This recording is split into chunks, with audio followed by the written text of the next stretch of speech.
성도 여러분들 안녕하십니까? 오늘 매일 말씀 묵상 그리고 개인 경건의 훈련의 시간에 함께 하신 여러분들을 진심으로 환영합니다.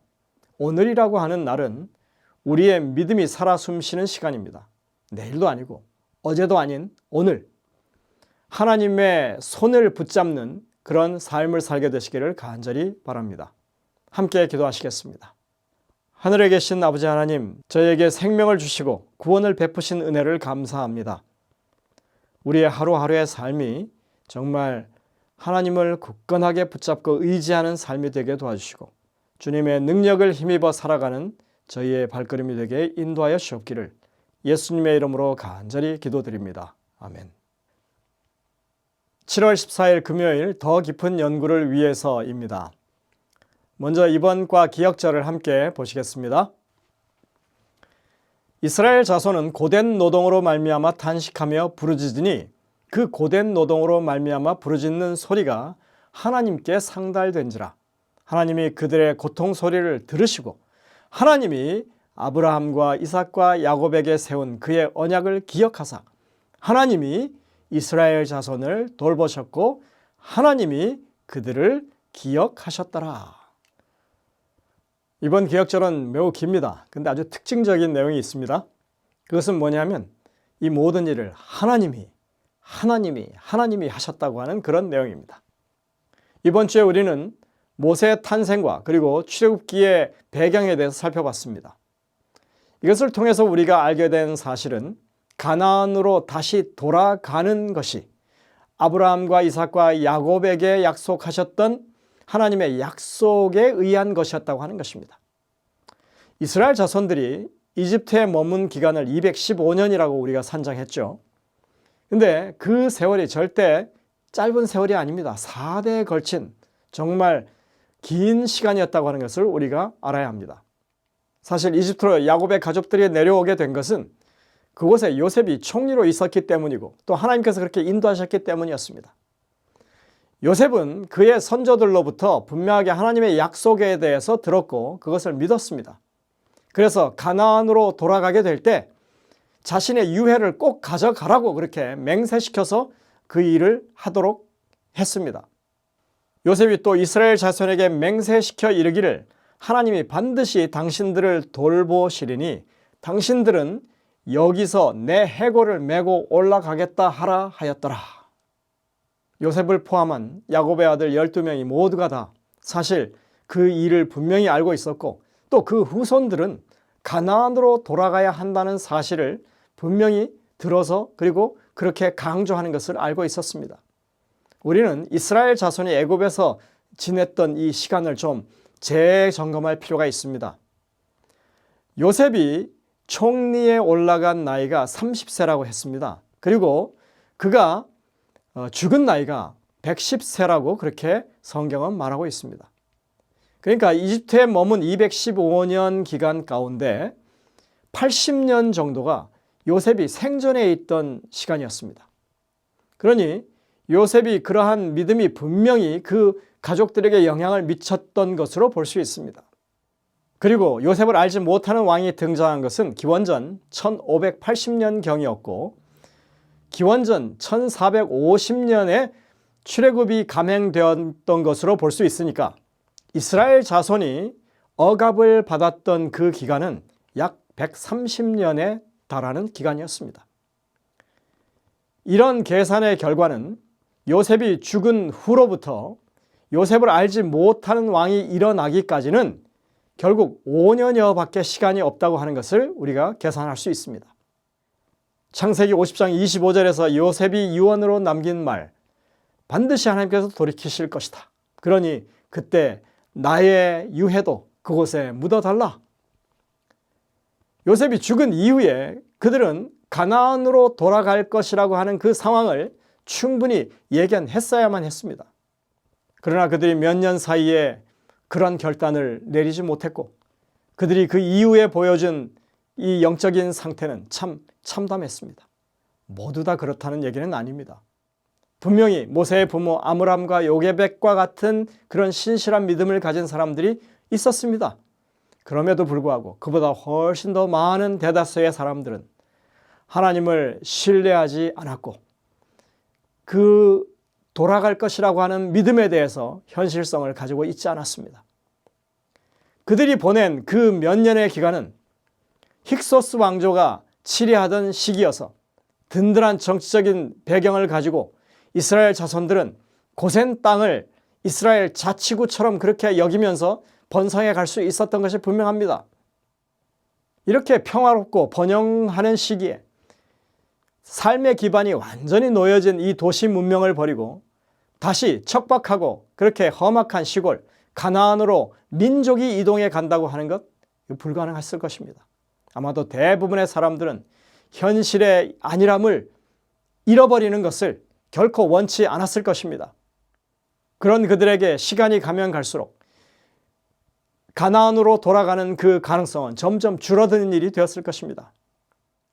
분명히 야곱과 요셉은 이 조상 아브라함에게 하셨던 하나님의 이 가나안으로 다시 돌아올 것이라고 하는 그 약속을 그 후손들에게 잘 전했습니다. 4대 만에 가나안으로 돌아갈 것이라고 하는 것 분명히 그들은 알았을 것입니다. 하지만 그들은 아직도 시간이 남아있다고 생각했을지 모릅니다. 그러나 그 나머지 시간이 이렇게 정말 노예처럼 고통 가운데 살게 될 시간이라고 하는 것은 그들도 전혀 예상하지 못했던 일이었습니다. 여러분들, 우리가 이러한 분석을 통해서 알 수 있는 것은 우리가 자유의지로 무언가 할 수 있을 때가 하나님의 뜻을 찾고 그 뜻을 이룰 수 있는, 그리고 회복을 이룰 수 있는 때라고 하는 사실입니다. 이스라엘 자손들은 그 좋은 기회를 세속적인 가치를 추구하다가 그만 잃어버리고 말았습니다. 하나님은 그들이 이러한 성향이 있다고 하는 것을 잘 아셨습니다. 스스로 알아서 회복하는 일이 그들이 할 수 없는 일인 줄 아셨습니다. 그래서 하나님께서는 이 회복의 섭리를, 그 획을 크게 그으실 수밖에 없었던 것입니다. 430년이라고 하는 그 긴 세월의 계획, 그것은 하나님이 독단적으로만 이끌어 가신 그런 세월이 아닙니다. 그것은 당신의 백성들과 협업하시는 그런 기간이었습니다.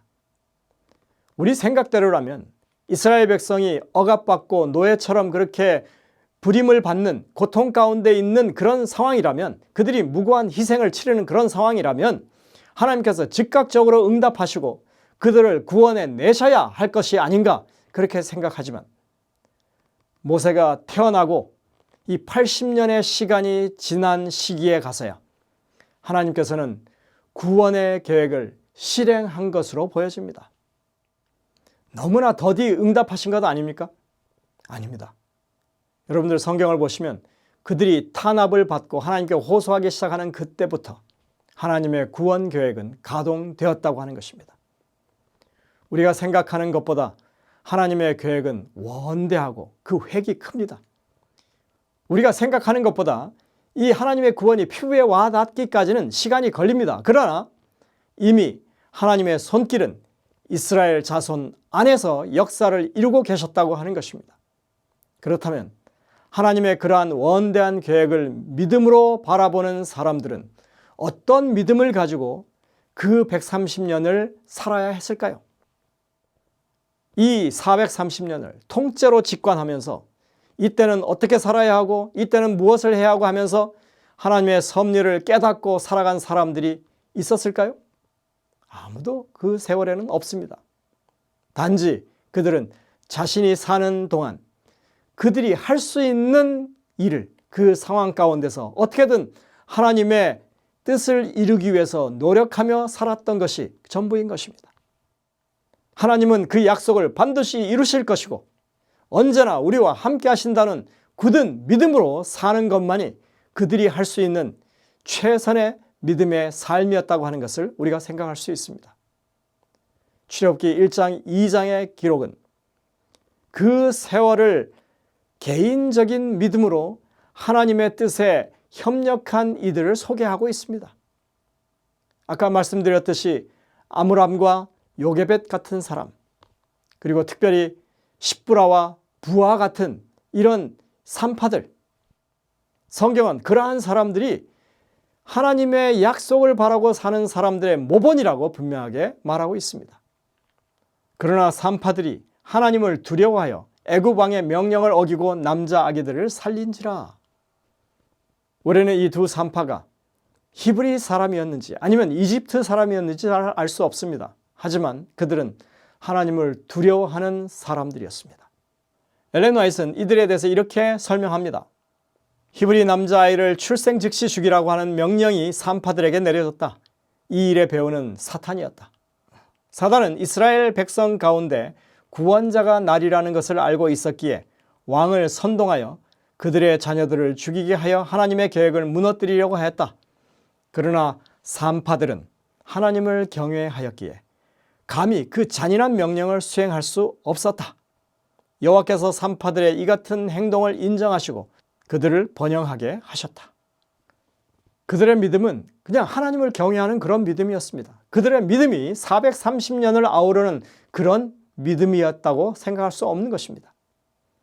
비록 단순한 믿음이었지만 그들은 목숨을 걸 정도로 자신들의 믿음에 신실했던 사람입니다. 모세의 부모 아므람과 요게벳도 같은 믿음이었습니다. 아이를 살리기 위해서 최선을 다했고 이제는 모세의 운명을 하나님께 내어 맡기는 것입니다. 그들이 할 수 있는 만큼의 믿음이었던 것입니다. 여러분들, 모세는 어땠습니까? 모세도 그 부모의 신앙처럼 단순하게 그렇게 지속적인 신앙생활을 하지 않았더라면 그런 위대한 선택을 할 수가 있었겠습니까?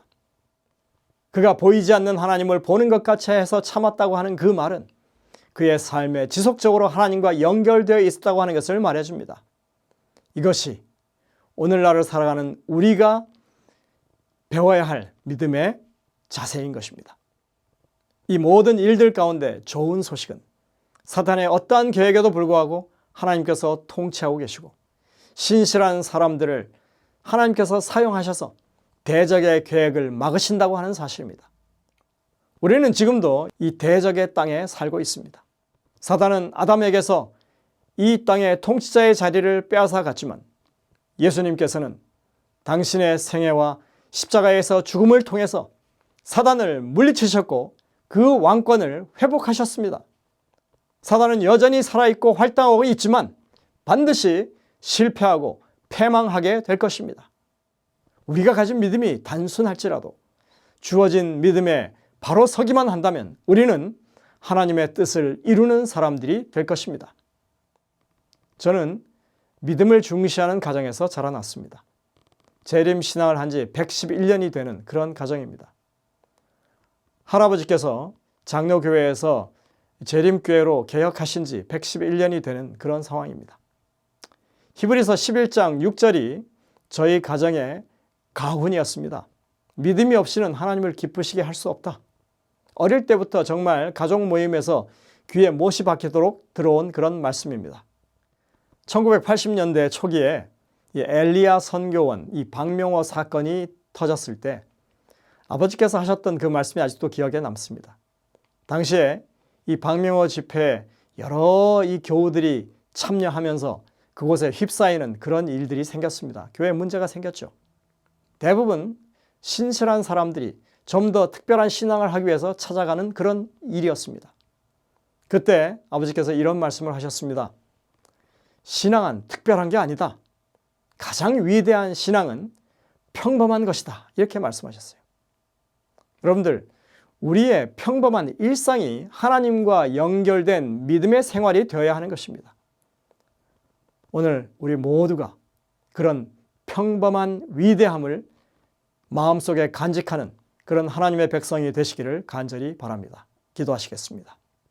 하늘에 계신 아버지 하나님, 참으로 모세가 위대해서가 아니라 하나님이 위대하셔서 모세 같은 믿음의 사람이 생겼음을 우리가 깨닫게 하여 주옵소서. 오늘도 우리의 삶이 주님과 연결되고 주님을 모시고 사는 삶이 될 수 있도록 인도해 주옵기를 예수님의 이름으로 간절히 기도드립니다. 아멘.